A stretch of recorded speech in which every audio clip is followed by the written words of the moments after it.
លោកពូទីនហើយនិងលោកស៊ីជីនពីងកំពុងតែលេងល្បែងអំណាចនេះបើយោងទៅតាមសារព័ត៌មាន Russia News ត្រៀមខ្លួនចុះហត្ថលេខាលើកិច្ចព្រមព្រៀងផ្លាស់ប្តូរពិភពលោកពូទីនបានទៅដល់ទីក្រុងប៉េជីងហើយត្រូវទទួលបានការស្វាគមន៍ដោយរដ្ឋមន្ត្រីការបរទេសចិនលោកវ៉ាងយីខណៈដែលពិភពលោកតាមដានយ៉ាងជិតស្និទ្ធទៅលើជំនួបកំពូលដ៏សំខាន់រវាងរុស្ស៊ីហើយនិងឆៃណានៅថ្ងៃបន្ទាប់លោកពូទីននឹងជួបជាមួយនឹងប្រធានាធិបតីលោកស៊ីជីនពីងនៅសាលដ៏ធំ Great Hall of the People ក្នុងកិច្ចព្រមព្រៀងឬក៏កិច្ចប្រជុំទាំងពីរ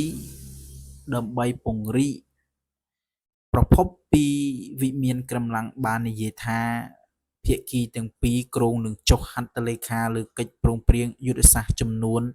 40ក្នុងនោះ21កិច្ចព្រមព្រៀងត្រូវបានចុះហត្ថលេខាដោយផ្ទាល់នៅចំពោះមុខមេដឹកនាំទាំងពីររដ្ឋមន្ត្រីជាន់ខ្ពស់រុស្ស៊ីបានបង្ហាញថាការពិភាក្សាដ៏សំខាន់បំផុតអាចនឹងកើតឡើងក្នុងជំនួប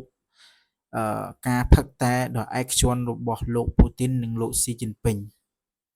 ក្នុងវប្បធម៌ការទូតចិនការផឹកតែរួមគ្នាបានចាត់ទុកថាជាសញ្ញានៃការទុកចិត្តដ៏ជ្រាលជ្រៅនិងការពិភាក្សាដែលមានសារៈសំខាន់ខ្លាំងអ្នកវិភាគជាច្រើនមើលឃើញថាកិច្ចព្រមព្រៀងថ្មីៗទាំងនេះអាចពាក់ព័ន្ធនឹងថាមពលពាណិជ្ជកម្មបច្ចេកវិទ្យាសន្តិសុខនិងកិច្ចសហប្រតិបត្តិការយោធា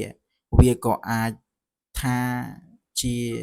ចិននិងរុស្ស៊ីកំពុងតែពង្រីកសម្ព័ន្ធភាពដើម្បីប្រឈមមុខនឹងសម្ពាធលោកខាងលិចដូចជាសហរដ្ឋអាមេរិកនិងសម្ព័ន្ធមិត្តរបស់សហរដ្ឋអាមេរិក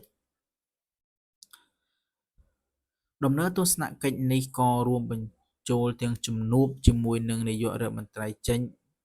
និងពិធីជប់លៀងរដ្ឋដើម្បីអបអរសាទរខួប25ឆ្នាំនៃសន្ធិសញ្ញាមិត្តភាពរវាងប្រទេសទាំងពីរអញ្ចឹងយើងក៏លេខទៅមើលទៅចិននិងរុស្ស៊ីមានទំនាក់ទំនងជាជិតស្និទ្ធអស់រយៈពេល25ឆ្នាំសម្រាប់ពិភពលោកជំនួបនេះមិនមែនត្រឹមជាចំនួនការទូតទេប៉ុន្តែវាคล้ายទៅជាចំណុចដ៏សំខាន់មួយដែលអាចប៉ះពាល់ដល់តុល្យភាពអំណាចពិភពលោកនៅពេលអនាគតអ្នកវិភាគខ្លះជឿថាកិច្ចព្រមព្រៀងដែលកំពុងតែរៀបចំ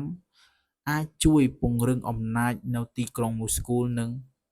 ប៉េជីងនៅលើឆាកអន្តរជាតិដើម្បីបង្កើតការប្រកួតប្រជែងកាន់តែខ្លាំងជាមួយនឹងសហរដ្ឋអាមេរិកនិងសម្ព័ន្ធមិត្តលោកខាងលិច